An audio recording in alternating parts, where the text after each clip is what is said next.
We have heard of people fasting. Nakarinig na tayo ng mga tao na ginagawa to yung pagfa-fasting. We know of churches that host fasting campaigns. Ibig sabihin, hindi lamang mga individuals, pero yung buong simbahan, may dinideclare silang halimbawa, unang buwan ng taon, and everybody in that church would join in those fasting campaigns. At hindi lang sa Christianity, even other religions have been known to practice fasting. But what is fasting? What does the Bible say about fasting? And what happens when Christians fast? What happens when Christians fast is the focus of our message for today, na pinamagatan po nating prayer and fasting. Ang message na ito ay a first among many messages na gusto natin i-deliver na may kinalaman sa panalangin at sa pagpa-fasting, at ang panalangin po natin lumalim tayo ng lubusan sa pagkakaintindi nito at mas lalong maging prayerful. Minsan pa po tayo yumuko, pumikit, ilapit po natin sa Panginoon ang pag-aaral ng Kanyang mga salita. Aming Diyos at aming Ama, nagpapasalamat po kami sa gabing ito na minsan pa pinagtipon-tipon niyo po kami upang sa inyo ay sumamba. Hinihiling po namin ang inyong banal na Espiritu na siya maging guru po namin, na lahat ng lalabas sa aking bibig will be words of encouragement, comfort, guidance, and blessing for your people. May I teach this clearly and correctly, that everything that I shall be saying concerning prayer and fasting is that which is biblical, that which is correct, that which comes from our Father in heaven. At napanalangin po namin sa oras na ito, makapag-focus kaming lahat kay Jesus Christ. Walang makahadlang sa amin yung aming mga problema sa buhay, yung ang kabigatan ng aming katawan, ang mga pinagdadaanan namin yung mga pagsubok. Sinasantabi namin sila lahat at pinipili po namin mag-focus kay Jesus Christ ngayon. We worship you, Lord. We give you praises and we declare the devil defeated in Jesus' name, na wala siyang magagawa upang guluhin ang iyong mga anak.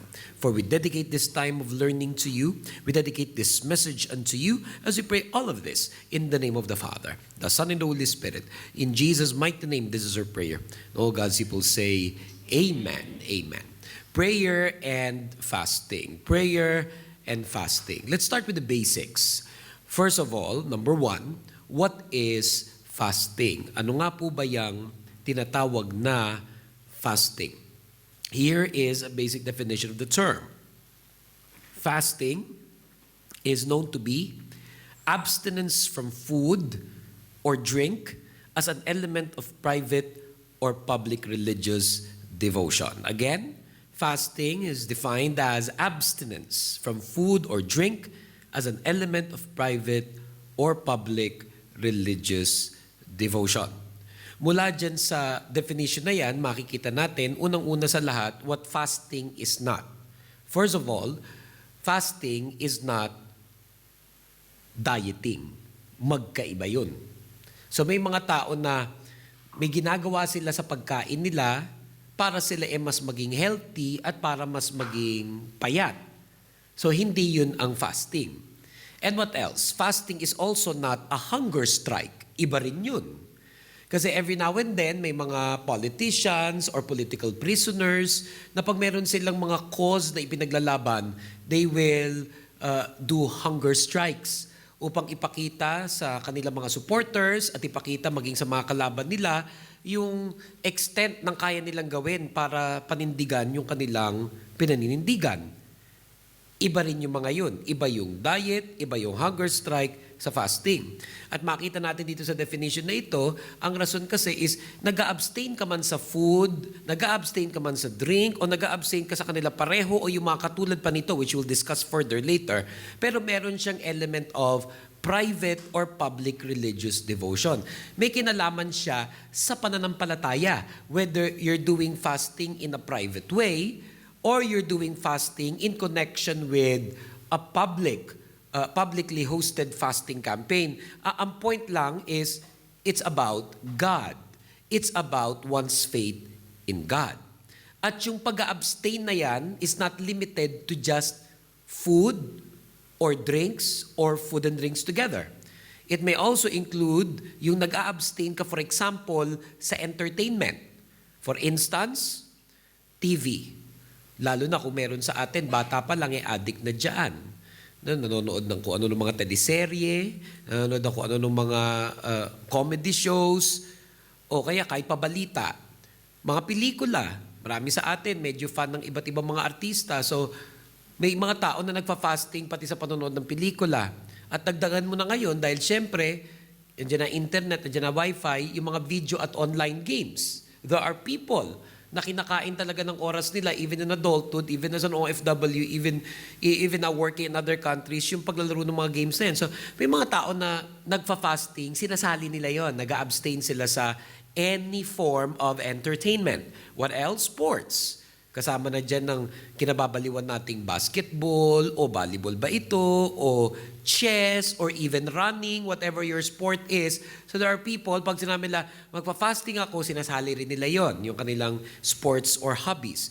Social media, lalong-lalo na yan. Dahil marami sa atin, mula nung na-invento yung laptop, yung cellphone, at yung mga social media sites like Facebook, Instagram, Twitter. Pagdilat na pagdilat sa umaga, yan ang inuuna. Yung iba hindi nga thank you Lord o prayer unto God o Bible.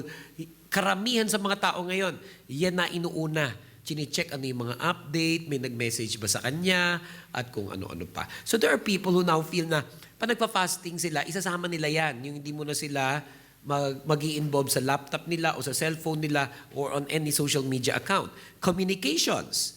So there are people, especially if their jobs require of them to always talk a lot, so nagpa-fasting sila sa paghawak ng cellphone. Tinatabi muna nila yan. I know some people, pag may fasting sila, pinapahawak muna nila yung cellphone nila kung kanino, ilayo mo muna sa akin yan. Kasi pag tumunog yan, ayan na naman ako, papansinin ko yan. So bukod dun sa phone, syempre ano ba yung mga means of communication ngayon, yung pagsa-Skype, pagti-text, pagko-call, or pagcha-chat, o kung may maimbento pang bagong form of communication like hologram. So linalayo mo muna sarili mo sa lahat ng yan because you're fasting. At dagdag pa natin dyan, at baka masurprise yung ilan sa inyo, fasting sa sexual activity. Fasting sa sexual activity. Whether you're married, at lalo na pag single. So, may mga tao na pag sila nagfa-fasting, they're making a commitment to abstain from those things, at least for a certain point. At pag-uusapan pa natin in more detail yan somewhere in our message. Now, may ilang mga pamamaraan by which people do fasting. One is called the normal fast. One is called the normal fast. Ano ibig sabihin ng normal fast? Ang tinatanggal mo lang kung usapang pagkain ay yung food. Ang tinatanggal mo lang kung usapang pagkain ay yung food. Pero merong liquid. Water especially. Yung iba minsan, hindi lang water, pero juice. So tinatanggal yung meat, tinatanggal yung food, pero andun either water o di kaya juice. And this could last differently. It could be 1 day lang, it could be 3 days or more. At dahil naman syempre may liquid naman, merong water at saka merong juice, pwedeng ma-stretch talaga niya yan further. Sa marami, yan ang isa sa pinakamadali at magandang pag-umpisa ng pagpa-fast para hindi nabibigla. Meron man tinatawag na absolute fast. Absolute fast. Na pag sinabing absolute fast, ang ibig sabihin ay walang food at wala ring drink. Walang food at wala ring drink. At ito'y hindi rin ni-recommend sa lahat. Kasi yan dapat nagpapacheck up muna sa doktor. Kasi baka may mga bagay sa katawan mo o sa edad mo na hindi pwede basta-basta ginagawa yan o di naman kaya ginagawa ng mahabang panahon. Kadalasan nga, kung meron man nag-absolute fast, ang recommendation wag yan mahaba. Dapat yan maikli lang. Like probably 1 day for some people or wag ahaba ng 1 linggo. May nag-a-attempt, umaabot ng 40 days. Pagkatapos nun, linibing na siya. So yung absolute fast is not for everybody. Dapat yan merong doctor's recommendation. Number 3, may tinatawag na partial fast. Number 3, may tinatawag na partial fast. Isa pa ito na bagay sa mga nagsisimula pa lang sa fasting. Kasi ano ibig sabihin ng partial fast? Minsan ang tinatanggal mo, just 1 meal in a day. So, tulad kanina, may nagpatotoo sa atin, bago tayo mangaral, na yung kasama niya kumakain ng 4, minsan 5 beses sa isang araw. So, ang ibig sabihin ng partial fast, tinatanggal mo at least isa dun sa 5. So pwede raw yun. O di kaya pwede niyang gawin 2 dun sa 5. Or 4 dun sa 5, isa na lang natira. So nag-fasting pa rin pero partial fast. And then number 4, meron din tinatawag na rotational fast. May tinatawag na rotational fast. It's a very interesting way of fasting. Bakit? Kasi ang tinatanggal lang ay ilang mga elemento sa kinakain. Again, bagay na naman ito sa nag-uumpisa. For example, nagpa-fasting ako ngayon kaya wala muna akong Coke o Pepsi o soft drink. Pero ano pa rin, kumain pa rin ng kanin, ng ulam, kumain pa rin ng kanyang mga paboritong desserts, pero yung regular na intake niya ng Coke or Pepsi or soft drinks for that particular day or for that particular week, tinanggal niya yun. This is very interesting kasi pag-iisipin mo talaga, marami sa atin, pag linaslas, ang lalabas hindi dugo, soft drinks. Di ba? Hindi na natin napapansin niya mula nung pagkabata hanggang paglaki, we are actually addicted to some kind of soft drink, whether that's Coke, Pepsi, or otherwise. So may mga tao na pag nag-rotational fast, yun, tatanggalin ko muna yun. O di naman kaya, they eat, let's say, eggs. So tatanggalin niya yung eggs muna. Or they want to be more scientific about it. Kung ano man yung may kinalaman sa protein ba niya o kung ano man. So may mga tinatanggal siya. So that was called rotational fast. And along the way, at sa mga susunod pa nating mga messages concerning fasting, mas lalo pa nating pag-aaralan yan, tututukan. Hindi lamang yung mga iba't ibang paraan ng fasting, pero mga iba't ibang fasting sa Bible as well. But for the purposes of our message for today, which is establishing our basic understanding of what prayer and fasting is, let's go immediately to what does the Bible generally say about fasting? What does the Bible generally say about fasting? At sa totoo lang, marami talaga tayong pwedeng pag-aralan tungkol dyan sa kung paano sinabi sa Biblia yan, binanggit sa Biblia, at ano ang mga posibleng interpretasyon ng mga pagkabanggit sa Biblia ng word na fasting. But let's start with this, that it was practiced by Israelites since the Old Testament. Na yung fasting as we know it today has been practiced by the Israelites since the Old Testament. And one of the best examples in the Bible is a very interesting character by the name of Queen Esther. By the name of Queen Esther. I read Esther chapter 4, verses 15 to 16. Then Esther sent this reply to Mordecai. Go and gather together all the Jews of Susa and fast for me. Do not eat or drink for 3 days, night or day. My maids and I will do the same. And then, though it is against the law, I will go in to see the king. If I must die, I must die. Napaka-interesting nitong karakter na to si Queen Esther at pati na rin yung aklat kung saan hinango yung kwento niya. Kasi maraming mga scholars nagdebate kung dapat po talaga in-include yung aklat ni Esther sa Biblia. Because it's the book in the Bible that never mentioned God at all. It's the book in the Bible that never mentioned God at all. The only reference to anything about God nung binagit itong verse na to concerning prayer and fasting. But later on, syempre na-include na nga yan sa Bible at nakita kasi dyan hindi lamang yung mga very important terms sa dapat na nabanggiton, pero yung kabuuan ng kanyang kwento at kahalagahan ng prayer and fasting sa buhay ng naglilingkod sa Diyos. Kasi ano ba nangyari dito kay Queen Esther? And Queen Esther is a queen of Persia, of a foreign land. Queen of Persia of a foreign land. Merong isang person by the name of Haman that was against Jews, that were against Israelites. And Queen Esther was a Jew. And so is the other character, si Mordecai, which is known to be her cousin. At dahil sa pagkamuhi ni Haman sa mga Jews, sa mga Israelites in Persia, when Haman rose to power in the government, nagawa niya ng paraan na nakumbinsi niya yung hari na mag-decree ng isang decree na dapat pagpapatayin lahat ng mga Jews, pagpapatayin lahat ng mga Israelites. At may incentive ang lahat within the kingdom in Persia na gagawa nito. Kung sino man ang mapapatay mong Jew, kung sino mapapatay mong Israelite, yung ari-arian niya, mapupunta sa iyo. So nalaman agad ni Mordecai yan, pinsan ni Queen Esther, at tinapitan niya si Queen Esther at sinabi niya, gawan mo to ng paraan. Gawan mo to ng paraan. Hindi aksidente na linagay ka ng Panginoon dyan sa posisyon na yan, na ikaw na ngayon ang reyna ng Persia, para hindi matuloy itong masamang balak ni Haman para sa ating lahi. Now, you've got to also go to the backstory of Esther. Paano ba naging queen ng Persia ang isang Jew at isang Israelite? There was an earlier queen by the name of Vashti. At lumaki ang ulo nitong babaeng ito at hindi na siya trip nung hari.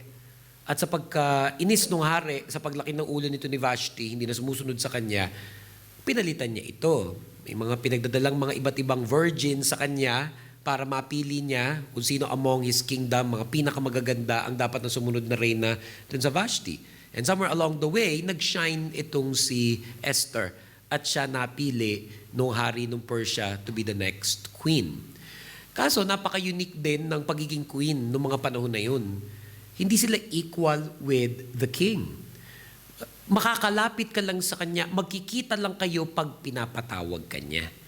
At pagkatapos kanya ipatawag, yun na yun. Mag-aantay ka na naman kung kailan ka ulit niya ipapatawag. And that would last for 15 days, 30 days, or even longer.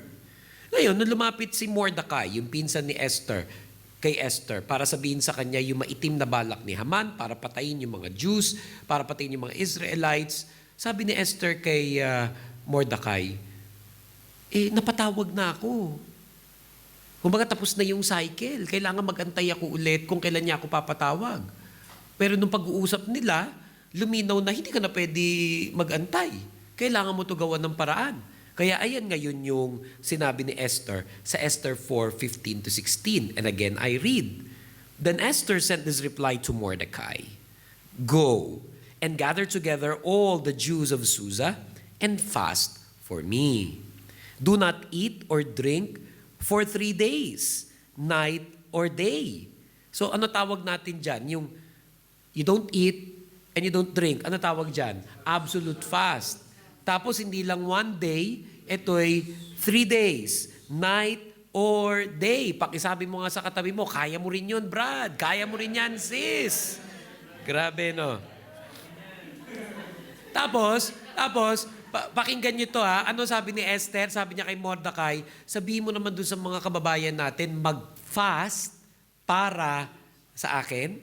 Tapos, ano naman din ang sabi niya? Sabi niya, tapos kami rin, ng mga maids ko, magfa-fast din kami. And then though it is against the law, I will go in to see the king. If I must die, I must die. Ano makikita natin dito? Na yung prayer and fasting na ginawa ni Esther at ginawa ng mga kasama niya at kababayan niya, ginawa nila to prepare Esther for a mission. Ginawa nila yung prayer and fasting to prepare Esther in facing the king. Na yung pagharap niya sa hari, hindi simpleng bagay. Pwedeng kung humarap siya dun sa hari, hindi matuwa sa kanya, siya ay ipapatay. Maganda dun sa New King James Version na translation, dito kasi ang sabi, if I must die, I must die. In the New King James Version, ang translation na, if I perish, I perish. At isa ito sa rason kung bakit maraming mga scholars naniniwala, isinali itong Book of Esther sa Bible kasi this is the character of every Christian believer na naniniwala na meron siyang mission mula sa Panginoon. Na kahit ito'y delikado, na kahit ito'y mahirap, pero kung pinagagawa ng Panginoon, if I die, I die. If I perish, I perish. Pinapakita dito yung tapang na dapat meron ang isang mananampalataya sa pagharap sa kanyang misyon, sa pagharap sa kanyang pagsubok. At makikita natin dito na sa kwento, nung umadvance na yan, as you finish the book of Esther in your own personal reading, eventually she succeeded.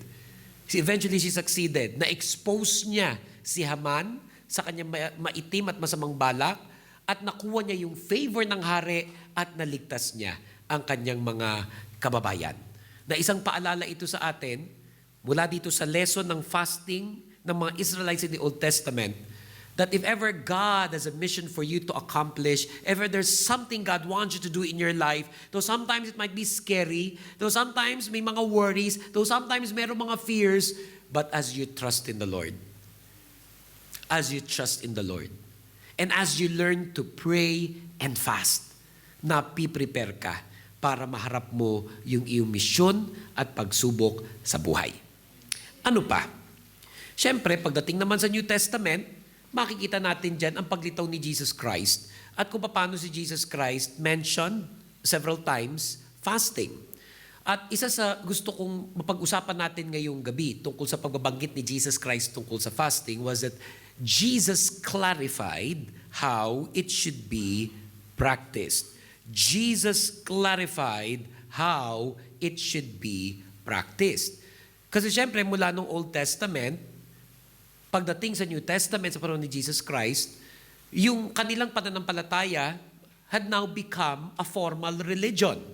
At isa sa nakakalungkot minsan, pag masyado na nakakasanayan ang religion at religious activities, nagiging traditional lang ang mga bagay-bagay, nawawala na yung kanyang sincerity, nawawala na ang kanyang simplicity, nawawala na ang kanyang humility. To some extent, maraming nagpa-practice ng religion at religious activities during their time were becoming what? Boastful and proud, even of their so-called holiness, even with their fasting. Kaya ito ngayon si Jesus Christ, no, kinaklarify niya na sige, okay ang fasting. Kaso kailangan maging malinaw paano pinapractice yung fasting na yan. How did he clarify it? He mentioned this in Matthew chapter 6, 16 to 18. Matthew chapter 6, 16 to 18, where it says, "And when you fast, don't make it obvious, as the hypocrites do. For they try to look miserable and disheveled so people will admire them for their fasting. I tell you the truth, that it is the only reward they will ever get. But when you fast, comb your hair and wash your face. Then no one will notice that you are fasting, except your Father, who knows what you do in private. And your Father, who sees everything, will reward you."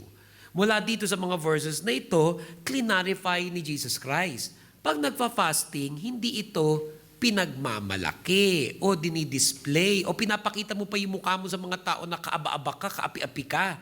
Kasi hindi ka nga kumain, nag-skip ka ng Coke, hindi ka kumain ng pork ngayon, o di kaya isang meal 5 beses ka kumakain, di ka pa naaawa sa akin, nagpa-fasting ako, 2 na lang. Hindi raw dapat ganon. Hindi raw dapat ganon ang pagpa-fasting, hindi ito pinagyayabang. Hindi ito pinagyayabang. Meron dapat itong private nature in which ikaw at ang Panginoon na nakakaintindi at nakakaalam na ginagawa mo ito. Ngayon, i-compare mo yan halimbawa pag meron tinatawag na public fast na dinideclare halimbawa sa isang church na fasting tayo ng month na to o fasting tayo ng araw na ito. You know, you have to understand that churches has to do that in order to encourage people concerning this matter. Pero yung mga nagpa-participate, kung nag-participate man sila nung araw na yun, o nung isang linggong yun, o isang buwan na yun, na hinost yun ng church, hindi rin niya pinagyayabangin sa mga tao. Sinasabi, sensya ka na, nagpa-fasting ako. Okay talaga naman, sumasaba sa poong may kapal. At pinagpipray ko lahat ng mga kasalanan, yung mga hampas lupa at mga... Hindi raw ganon. Kasi it's totally the opposite of what fasting wants to achieve. Which is what? To make us realize of our own sinfulness, make us realize of our dependence on God, and more importantly, and this is very, very important, na hindi tayo maging legalistic kasi yan ang naging problema ng iba concerning fasting eh. That even in this present time, pinagtatalunan, dapat pa ba mag-fast? Kasi wala naman clear command sa Christian believer that we should fast. It's one of those things that there was not a clear command that Christians should fast. However, hindi rin niya ito pinagbawal. Clarify niya. At makikita pa natin sa mga susunod natin pag-aaral nito in other messages na talaga namang napaka-powerful ng experience na ito sa buhay ng isang Kristiyano. But again, I go back to Matthew chapter 6, 16 to 18, where again it says, "And when you fast, don't make it obvious." Amen.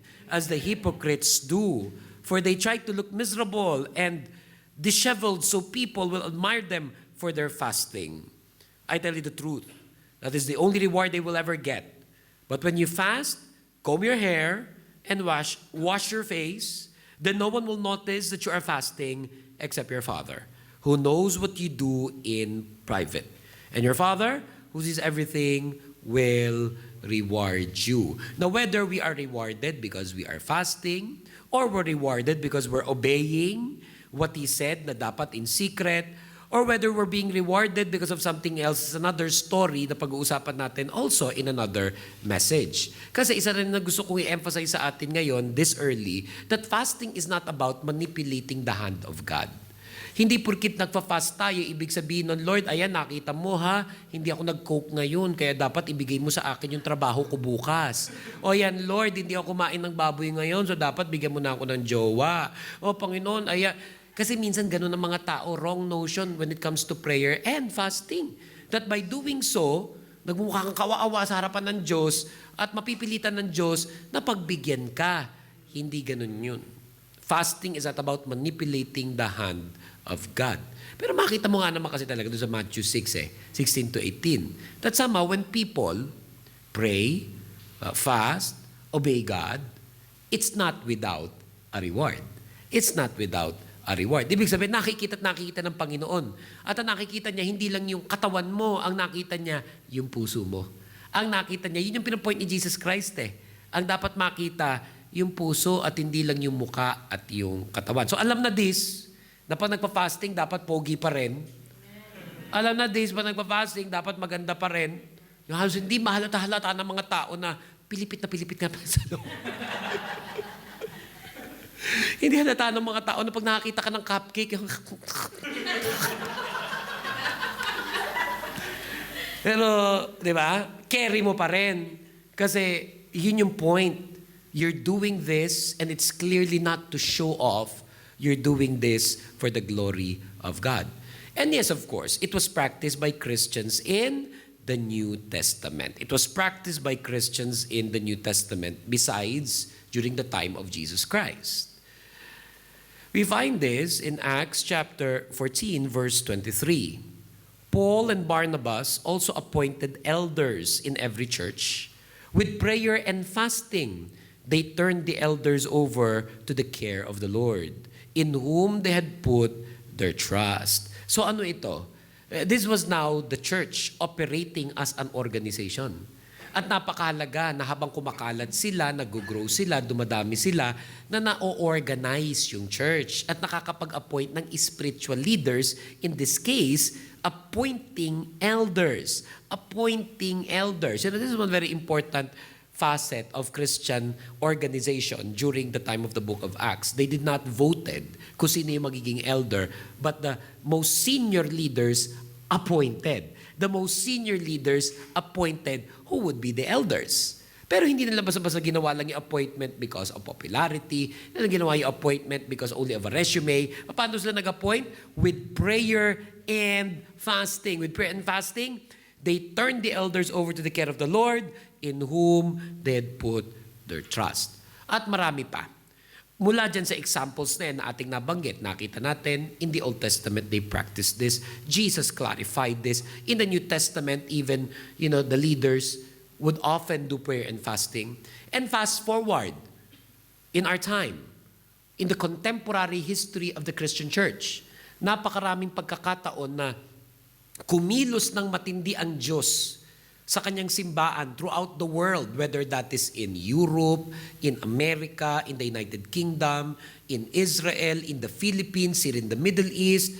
Nagkakaroon ng tinatawag na spiritual revival movements. At pag nangyayari yung mga spiritual revival movements, kadalasan, pwedeng nauuna muna na may mga kinukonvict ang Diyos na mag-pray at mag-fast. At nung nangyayari na yung spiritual revival movement, nagpipray at nagfa-fast. At hanggang magwakas yung spiritual revival movement na yon, yung pa rin na naging bunga nito sa mga tao, the more that they prayed, the more that they fasted. That is a fact in Christian church history, contemporary Christian church history. And when we say spiritual revival, we're talking about churches becoming on fire for God. We're talking about believers becoming passionate unto the Lord, obeying God, surrendering themselves, confessing their sins, doing His will, fulfilling their mission, looking to Jesus, and being amazed at His glory. All of that, kadalasan, hindi pwedeng wala dyan ang prayer and fasting. Prayer and fasting. Na kahit pa nga, sige, may mga debate pa minsan ng ilang mga Christian groups kung dapat pa talaga mag-fast pa at paano ba ang tamang pagpa-fast. One thing's for sure, we've seen this many times, that people who truly understand what prayer and fasting is, nagkakaroon sila ng kakaibang spiritual growth. Nagkakaroon sila ng kakaibang spiritual growth. O lalo silang lumalago sa kanilang pananampalataya sa Diyos. Matanong ko kayo, gaano karami ba sa atin? Yan ang inanasam. Yan ang inaasam. Yan ang pinapangarap, yung nagpipray, na mas lalo kayo lumago sa inyong pananampalataya. Pakitaas ang kamay. Praise the Lord. So maaring itong prayer and fasting is one of the things that God wants all of us to do in order for us na mag-level up sa ating pag-grow in our faith. Now, what happens when Christians fast? Ano ba ang nangyayari pag ang isang Kristiyano ginagawa niya yang fasting? Kasi syempre, this is something of interest to us. So gagawin natin yan, ano ba nangyayari sa Kristiyano pag siya'y nagfa-fast? This is very clear. This should be clear. That fasting helps us focus more on the Lord, especially when we pray. Fasting helps us focus more on the Lord, especially when we pray. Yan ang naitutulong ng fasting sa Kristiyano. Kasi nag-a-abstain siya sa mga bagay na may kinalaman sa kanyang wants and desires and pleasures, and yes, even weaknesses and struggles. And his primary focus now is just on Jesus Christ. That's what fasting does. That when you abstain from the things of this world, the things that you're pleasured by, the things that you're even struggling with, you get to truly have a singular focus on God, on Jesus Christ. Now, isa sa mga binanggit natin at the start of our message, that fasting may not necessarily just be about eating and drinking or food or liquid drinks. Isa sa mga nagiging fasting din is fasting from sexual activity. And one example of this is found on 1 Corinthians chapter 7 verses 1 to 5. 1 Corinthians chapter 7 verses 1 to 5. Now, regarding the questions you asked in your letter, yes, it is good to abstain from sexual relations. But because there is so much sexual immorality, each man should have his own wife, and each woman should have her own husband. The husband should fulfill his wife's sexual needs, and the wife should fulfill her husband's needs. The wife gives authority over her body to her husband, and the husband gives authority over his body to his wife. Do not deprive each other of sexual relations, unless you both agree to refrain from sexual intimacy for a limited time, so you can give yourselves more completely to prayer. Afterward, you should come together again so that Satan won't be able to tempt you because of your lack of self-control. Alam niyo yung 1 Corinthians chapter 7 verses 1 to 5, pwede akong mag-seminar niyan, siguro isang buwan yan o baka isang semester. Ang daming pwedeng pag-usapan sa lahat ng mga nabanggit dyan sa 1 Corinthians chapter 7 verses 1 to 5. Una muna, singleness. Diba? Isa na yan. Pangalawa, marriage. Pangatlo, sex. Pang-apat, prayer. Panglima, self-control. Ang daming pwedeng pag-usapan dito sa 1 Corinthians 7 verse 1 to 5. Una muna, sabi dyan, it is good to abstain from sexual relations. This is in reference to single people. Na pag hindi ka married, pag hindi yan yung napangasawa mo, ano sabi? You must abstain from sexual relations. Kaso nga lang, tingnan mo naman sabi doon sa verse 2, but because there is so much sexual immorality, each man should have his own wife, and each woman should have her own husband. This is in the acceptance of the reality that men and women are sexual beings. Siguro sa 10 tao na kilala natin, isa lang siguro dun yung asexual, yung halos hindi na masyado issue sa kanya ang sex. Kasi siguro dahil, 89 years old na siya o 91, wala nang parte sa katawan niya na gumagalaw. Huwag kayo tumingin kay at hindi pa siya pasok doon. Pero meron naman talaga mga tao na yung pag kinalmot mo, kinalmot kita, ay, buti sinabi mo, hindi ko na naramdaman na kinalmot mo ako. Wala na masyadong pakiramdam. Pero, whether it's a young person in their 20s, in their 30s, kahit pa siguro umabot ng 60s and 70s yan. Nandun yung pagiging sexual beings natin. We must accept that to be a reality. Some, more than others, struggle with this. Minsan hindi lang dahil masamang tao yan. Yung pagiging sexual is not about being an evil person. It's just being human. And there are days and there are moments that your body really needs and requires it. Kaya tuloy, ang sabi niya, mas maganda sana, hindi kayo nakikipagtali kung kani-kanino. Now, you have to understand that the author was probably also mentioning his personal preference. It doesn't follow na ganun kadali sabihin ng lahat ng tao yan. Baka yung author nito, nung panahon na sinasabi niya yan, para sa kanya, madali na sa kanya para sabihin. Maaring hindi na siya nagsastruggle doon sa bagay na yun nung moment na yun. You have to also understand that when you read scripture, it can also be many, many things depending on the context and the author and his intention for writing it. Pero let's just stick to what is mentioned there. Nasabi niya, kaysa naman magkasala ka pa, mag-asawa ka na. Para at least, kung kami na pangasawa, o kayo yun sa isa't isa. The wife to the husband to the wife. At ano sabi doon?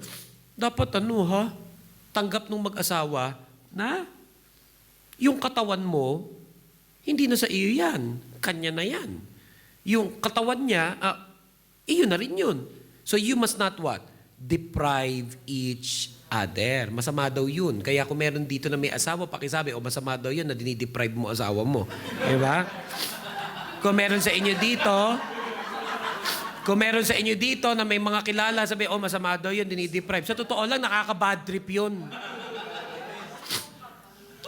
Isa sa mga nakaka-bad trip yun, yung let's say you are in a relationship, lalo na if you're married, tapos gusto mong gawin yun, kinalabit mo, naligo ka pa, nagpabango, bumili ka ng bagong underwear, pinag-isipan mo mabuti, naglagay ka ng pelikula na maaring dun siya mag-alab.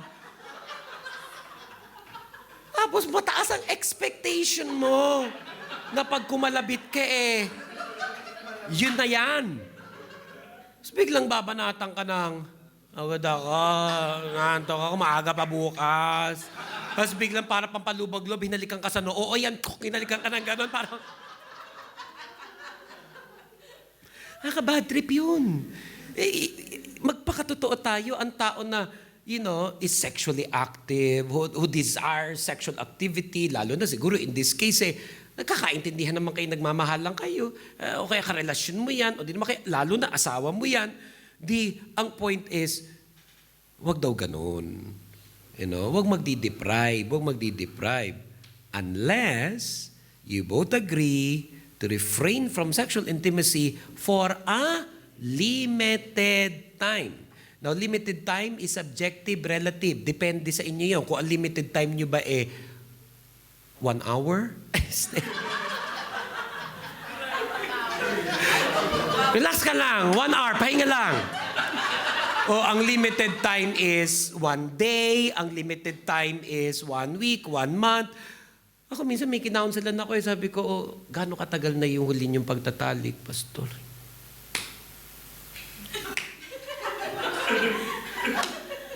Pastor, 5 buwan na Nakakaawa ka naman. Nakakaawa talaga kasi... Pero gusto mo, gusto ko talaga. Kasi tinadaan ko na lang na ako na kumakamot sa sarili ko. So sabi doon yung limited time. Pero tingnan mo, hindi limited time kasi magkaaway o limited time kasi busy. Hindi, limited time kasi sabi, so you can give yourselves more completely to prayer. So kalimbawa, just in case meron sa inyo bad trip dyan, yan ang ba natin? Magpe-pray. Intindihin mo, kahit yung sinasabi ni Pastor na magpe-pray.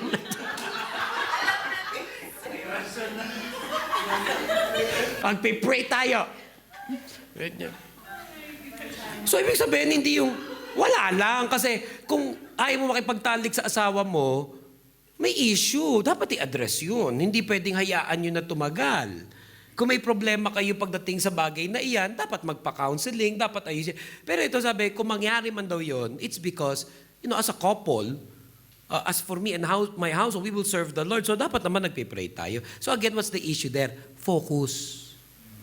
The issue there is focus. Tapos pagkatapos naman daw nando kasunod, and afterward, you should come together again so that Satan won't be able to tempt you because of your lack of self-control. So, ang ganda actually nito 1 Corinthians chapter 7 verse 1 to 5 kasi pinapakita sa atin dito na, tingnan mo si Lord hindi KJ. Alam niya yung pangangailangan ng tao at alam niya na dapat mapunan yan. Dapat yan mapunan. Pero hindi dapat tayo makalimot na dapat tayo nagpipray. At pag nagpipray tayo, may sense of focus. Because the Bible teaches us, fix your eyes on Jesus. The Bible teaches us to fix your eyes on Jesus. Now, this is easier said than done. Napakadali minsan banggitin yan. Look to Jesus. Keep your eyes on Jesus. But many of us, even yung matagal ng Christian at naglilingkod pa sa ministry, pag tinatamaan ng bagyo't pagsubok sa buhay, natetesto kung talagang you fix your eyes on Jesus.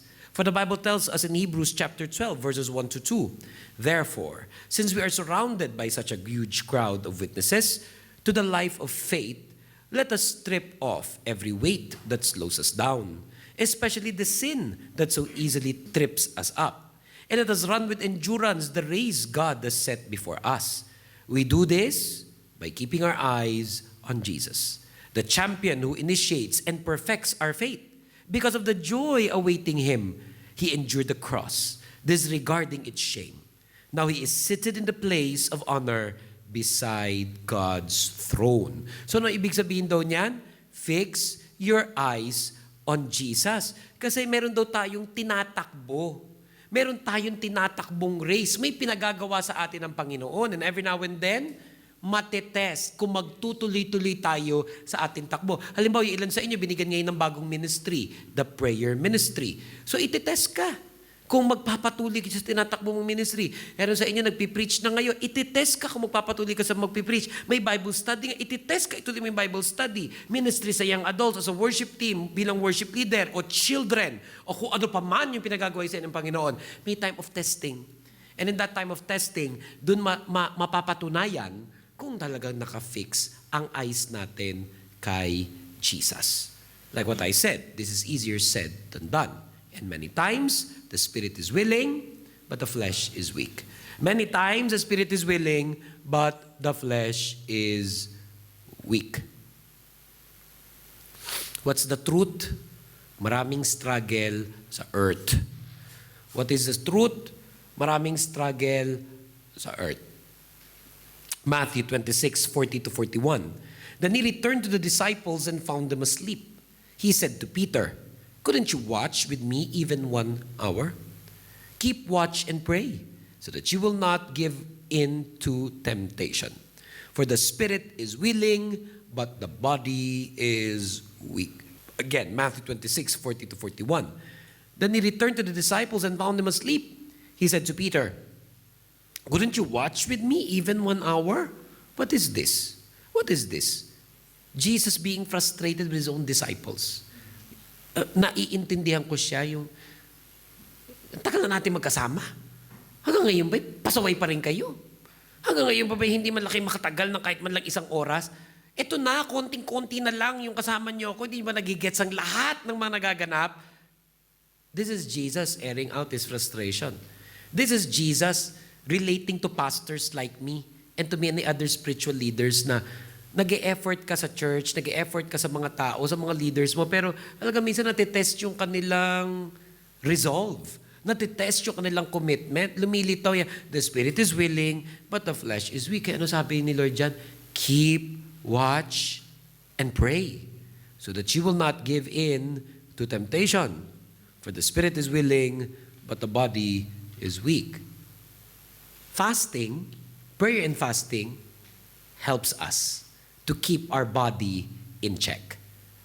Prayer and fasting helps us to keep this flesh in check. Sabi rin sa atin that it is important that we flee from evil and pursue a godly life.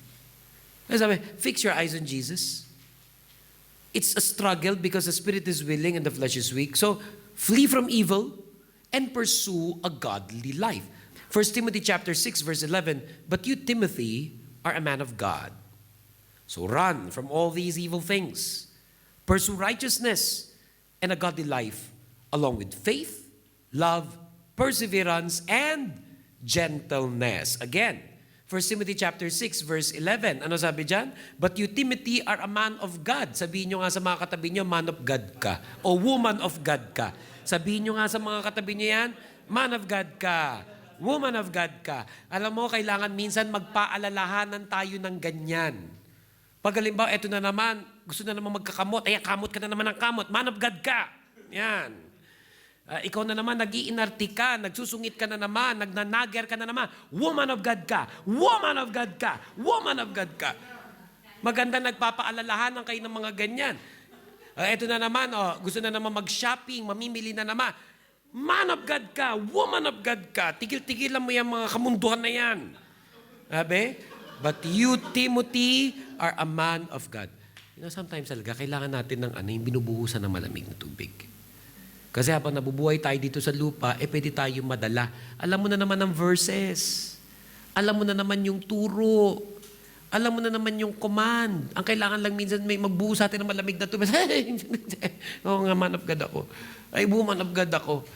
Dapat I will flee from all these evil things and pursue righteousness and a godly life. Along with faith, love, and perseverance. Again, yung 1 Timothy chapter 6 verse 11, isang seminar yan. Ang daming pwedeng pag-usapan dyan. Ano ba ibig sabihin ng man of God? Ano ba ibig sabihin ng evil things? Ano ba ibig sabihin ng pursuit of righteousness and a godly life? Ano ba ibig sabihin ng may faith, may love, may perseverance, may gentleness? Ay naku, parang sinamarize. Christian, yun. Yan ang Christian. 1 Timothy chapter 6 verse 11, yan ang child of God. Yan ang servant of God.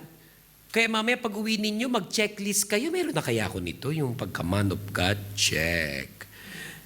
Meron kaya ako nito? Evil things? Check. Nandito na kaya ako sa pursuit of righteous, a godly life? Konti. Meron kaya na ako nito faith? Meron na kaya ako nito love? Ito love talaga, struggle ko ito. Perseverance, gusto ko na nga mag-give up, gusto ko na nga umuwi ng Pilipinas.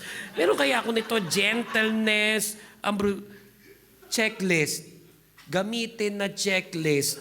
Diba? Praise the Lord. At pakisabi nyo sa inyong mga katabi, hi man of God, hi woman of God. Diba? Parang nabuhusan na naman ng malamig na tubig. Knowing all of these things, we again see this, that as fasting helps us to focus more on the Lord, fasting helps us in our pursuit of a godly life. Fasting helps us in our pursuit of a godly life. Na again, isa na namang clarification, nakakatulong daw ang fasting sa atin in the pursuit of righteousness, in the pursuit of a godly life. But fasting is not making God love us more. Hindi ganun yun. O ba't ka nagpa-fasting? Kasi gusto ko mas lalo ko i-love ni God. Wala ka nang pwedeng idagdag. Wala ka nang pwedeng gawin para mas lalo ka pang mahalin ni Jesus. Ginawa na niya lahat ng dapat gawin. Minahal na niya tayo in spite of who we are. So fasting is not about making God love us more. More than just, it's not, diba sabi nga natin kanina, fasting is not about manipulating God to give us what we want. Tandaan nyo rin ito, fasting is not about making God love us more, no. But fasting, yes, helps us in our pursuit of a godly life as we learn to abstain from the things of this world. As we learn to abstain from the things of this world. Abstaining from the things of this world. Yung every now and then, di ba? O less TV, less movies, less social media. Hindi naman sinasabing hindi mo na gagawin yung mga yun Pero when you say less muna niya, mag-fasting ako, focus on the Lord. Abstaining from these things helps us to focus ourselves more on the Lord Jesus Christ. Helps us to focus more on the Lord Jesus Christ. And one more thing. When Christians fast, they pray, they worship, they do His will. Isa ito na nakita natin sa New Testament, especially in the book of Acts, na yung mga Christians, nung natutunan nila yung mag-fasting, nagpa-fasting sila, nagpipray sila, nag-worship sila, ang kasunod nun, nagagawa nila yung kalooban ng Diyos sa kanilang buhay. You compare that to Esther in the Old Testament. She had the mission. Kailangan niya iligtas yung kanyang lahi, yung mga Jews, yung mga Israelites from the works of evil. And what did she do? She asked others to pray and fast for her. She also prayed and fast to prepare herself in fulfilling her mission. And she was able to fulfill that. Fast forward now in the New Testament, ganun pa rin. Ng mga Kristiyano, they fast, they pray, they worship, and as a result, they're able to accomplish God's will for their lives. Acts chapter 13, verses 2 to 3 in the Bible says, Acts chapter 13, verses 2 to 3 in the Bible says, one day, as these men were worshiping the Lord and fasting, the Holy Spirit said, appoint Barnabas and Saul for the special work to which I have called them. So after more fasting and prayer, the men laid their hands on them and sent them on their way. So after more fasting and prayer, the men laid their hands on them and sent them on their way. Mula dyan sa verse 10, makikita natin si Apostle Paul, nung bagong-bago lang bilang Christian. Tawag pa nga sa kanya, Saul pa tawag sa kanya. Diba yung nauna nating binasa tungkol sa kanya, Paul na siya doon, tapos nag-a-appoint na siya ng mga elders sa iba't ibang church. Ito yung prequel. Ito muna yung nauna. Na siya rin, bago siya naging Paul, naging spiritual leader na ginamit ng Lord to touch the nations, yung mga nauna ring mga Christians nag-worship, nag-fast, para siya is-set apart to do the mission, to do God's will. Kaya, makikita natin dito that when Christians fast, they pray, they worship, and they do His will. Yan ang explanation kung bakit. Maraming mga churches, pag may gagawin silang isang malaking gawain, kadalasan, they gather their people together to pray and fast. Yan ang rason kung bakit pag meron silang isa-set apart ng mga bagong leaders, they pray and fast. Yun yung rason. Pag halimbawa may importanteng desisyon, they pray and fast. Kasi nakita sa example ng mga Christians nung araw, ang full dependence on God. Yun din ang ipinapakita ng prayer and fasting It's full dependence on God. It's not by might nor by power, but by the Spirit of the Lord. Kaya ang challenge para sa atin, lalo na yung nakikinig ng message na ito, as this is our most basic teaching concerning prayer and fasting, at abangan ninyo dahil meron pa tayong mga susunod pang pagtuturo tungkol dito kung saan mas lalo pa nating lalaliman ang ating pag-unawa tungkol sa bagay na yan. But for today, the challenge for us is simply this, that let us fast for the glory of God. That if ever we will do fasting, we will do prayer and fasting, we will do so for the glory of God alone. Minsan pa po tayo yumuko, pumikit, manalangin. Let us commit to the Lord everything that we have discussed. Aming Diyos at aming Ama, salamat po sa pag-aaral na binigay niyo po sa amin tungkol sa prayer and fasting. And we humble ourselves to you, Lord, knowing that marami pa kaming hindi alam sa bagay na ito. Turuan niyo po kami, Panginoon. Binubuksan namin ang aming puso at isipan sa inyo, ang aming espiritu sa inyo, na kami ay inyong turuan. At nawa, Lord, malugod ka. Hindi lang sa pag-aaral namin ng prayer and fasting, malugod ka na ginagawa na namin ito. Na kami nagpipray, nagwo-worship, at nagfa-fast for the glory of God alone. Mga kapatid sa Panginoon, minsan pa, nais ko hilingin sa inyo na itaas ninyo inyong dalawang kamay bilang pagsuko ng inyong mga personal prayer requests unto God. Huwag tayong magsawa, huwag tayong magduda, ngunit patuloy tayong magtiwala na ang ating Diyos nakikinig sa ating mga panalangin. And in His perfect timing, ibibigay niya sa kanyang mga anak ang katugunan sa lahat ng ating mga prayer request. Aming Diyos at aming Ama, nakikita mo, Panginoon, hindi lamang ang mga kamay ng iyong mga anak, kundi higit sa lahat ang aming mga puso. Alam mo kung ano ang laman nito. At sa inyo po namin isinusuko ang lahat.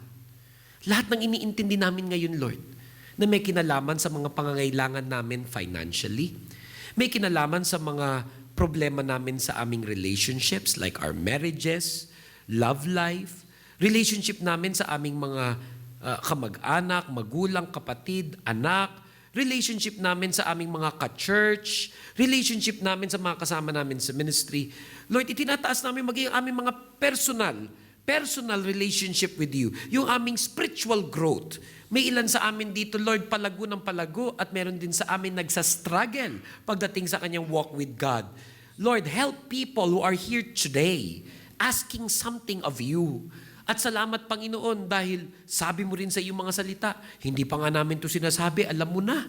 At dahil mahal na mahal mo kami, that you love us as your children, alam namin, Lord, hindi mo ipagkakait sa iyong mga anak ang nais mong maranasan naming mga biyaya. Kaya nagtitiwala kami sa iyo. Turuan mo kami magtiwala ng lubusan, to become prayerful, more prayerful, and Lord, to be able to do fasting the way your Spirit leads us to do fasting. Teach us, Lord. May we do all of this for your glory. As we pray all of this in the name of the Father, the Son, and the Holy Spirit. In Jesus' mighty name, this is our prayer. All God's people say, Amen, Amen, Amen. Palakpakan natin ang Panginoon. Palakpakan natin ang Panginoon.